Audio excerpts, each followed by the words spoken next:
नमो बुद्धा जय भीम। मैं हूं रोशन बौद्ध और आप देख रहे हैं मूल भारती वीडियोज़। साथियों, आज के इस वीडियो में हम जातिवादी आतंक की एक ऐसी घटना पर चर्चा करेंगे जिसने आज़ाद भारत में नवजात गणतंत्र व्यवस्था का गला घोंट करके उसे मार डाला। भारत के संविधान के गौरव और उसके सम्मान को कालिख पोत दिया। भारत की आज़ादी को बंधक बना लिया। भारत के जातिवादी ठेकेदारों ने भारत के ही गरिमा और संपूर्ण बहुजन समाज के स्वाभिमान को अपने पैरों पर झुकने के लिए मजबूर कर दिया। भारतीय संविधान के परखच्चे उड़ा देने वाली यह घटना आज़ाद भारत की पहली घटना कही जा सकती है। साथियों, यह घटना उस समय की है जब माननीय डॉक्टर राजेंद्र प्रसाद जी को इस देश का राष्ट्रपति बनाया गया। जब डॉक्टर राजेंद्र प्रसाद जी को राष्ट्रपति बनाया गया तो काशी के पंडों ने एकजुट होकर के उनका विरोध किया और कहा कि ये डॉक्टर राजेंद्र प्रसाद जी जाति से कायस्थ हैं। एक कायस्थ वर्ण व्यवस्था के हिसाब से शूद्र होता है और एक शूद्र को राजा बनने का कोई अधिकार नहीं होता है। डॉक्टर राजेंद्र प्रसाद जी ने भयंकर धार्मिक अपराध किया है। एक शूद्र होकर के भी वह हम ब्राह्मणों पर शासन करेंगे, यह हम ब्राह्मणों के लिए कतई सहन नहीं। अगर उन्हें इस पद से हटाया नहीं गया तो हम पूरे देश के ब्राह्मण मिल करके अन्न जल त्याग देंगे, आमरण अनशन करेंगे और अपनी जान दे देंगे। साथियों, जाति अपमान को लेकर के इस देश की हालत बहुत बिगड़ गई। पूरे भारत के ब्राह्मण समाज ने आंदोलन कर दिया। देश की स्थिति बिल्कुल नाजुक हो गई। माननीय प्रधानमंत्री जी पंडित जवाहरलाल नेहरू स्थिति की गंभीरता को समझते हुए बीच बचाव करने का प्रयास किए और वो काशी आकर के ब्राह्मणों से निवेदन किए कि अब डॉक्टर राजेंद्र प्रसाद को राष्ट्रपति बनाया जा चुका है।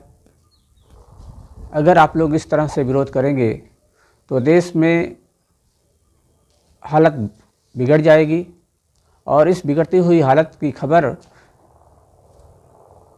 विदेशों तक पहुंच जाएगी और विदेशों में पहुंचने का मतलब ये होता है कि अभी हम लोग जिन लोगों से आज़ाद हुए उन लोगों को भी हमारी हकीकत का पता चल जाएगा और हमारी आज़ादी हो सकता है खतरे में पड़ जाए।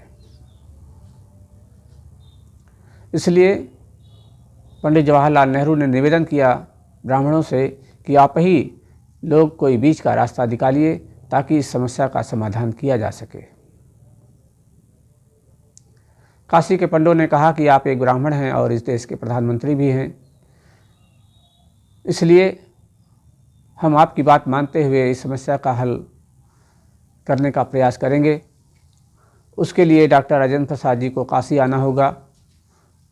वो काशी आएँ और हम सब ब्राह्मणों के कम से कम 101 ब्राह्मणों के पैर अपने हाथों से धोएं। पैर को धोने के बाद पैर का धुला हुआ जो पानी निकलेगा उसे चरणा अमृत की तरह से उसका पान करें, उसे पिएं और हम ब्राह्मणों को खुश करने के लिए हमारे मन चाहा हमको दान दें। उसके बाद हम उन्हें क्षमा करने की स्थिति में आएंगे। यह बात पंडित जवाहरलाल नेहरू जी ने डॉक्टर राजेंद्र प्रसाद जी को बताया और डॉक्टर राजेंद्र प्रसाद जी के आगे इस समस्या को हल करने का कोई विकल्प नहीं था। ब्राह्मणों की बात को मान लेने के अलावा भी कोई रास्ता नहीं था, क्योंकि देश में कांग्रेस का कब्जा था और कांग्रेस में ब्राह्मणों का कब्जा था। अगर डॉक्टर राजेंद्र प्रसाद जी ब्राह्मणों की बात नहीं मानते तो राष्ट्रपति पद पर रह पाना उनका संभव नहीं था। इसलिए उन्हें ब्राह्मणों की बात मानना पड़ा, उनकी शर्तों के आगे उन्हें घुटना टेकना पड़ा और संविधान की गरिमा को तथा राष्ट्रपति की गरिमा को भी ताक पर रख करके वे काशी आए। उन्होंने 101 ब्राह्मणों के पैर धोए, पैर का धुला हुआ पानी उन्होंने चरणा अमृत समझ करके पिया और ब्राह्मणों को मनचाहा दान दिया। उसके बाद ब्राह्मणों ने कहा कि अब आपका ये धार्मिक अपराध क्षमा के योग्य है।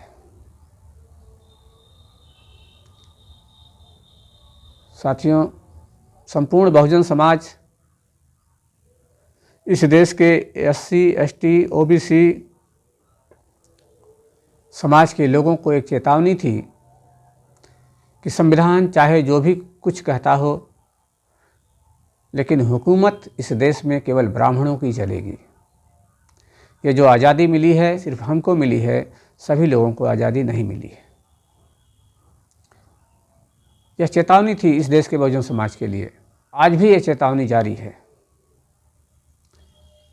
तब से लेकर के अब तक यह लगातार इस तरह की घटनाएं होती रहती हैं। जिससे मैं आपको याद दिलाऊं तो उस समय बाबू जगजीवन राम के साथ भी ऐसा हुआ, माननीय PL पुनिया साहब के साथ भी ऐसा हुआ, राष्ट्रपति कोविंद साहब के साथ भी ऐसा हुआ, वर्तमान राष्ट्रपति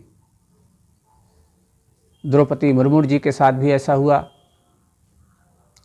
जीतन राम मांझी के साथ भी ऐसा हुआ और उत्तर प्रदेश के पूर्व मुख्यमंत्री अखिलेश कुमार यादव जी के साथ भी ऐसा हुआ। और तमाम छोटे छोटे पदों पर जो भी प्रशासनिक पद हैं, इस पर जब भी SC, ST, OBC समाज का कोई व्यक्ति विराजमान होता है तो उसे उसकी औकात दिलाने का प्रयास किया जाता है, उसका जाति अपमान किया जाता है। यह सिलसिला अभी तक रुका नहीं है। साथियों, यह घटना उस समय के अखबारों में बहुत कम छपी थी।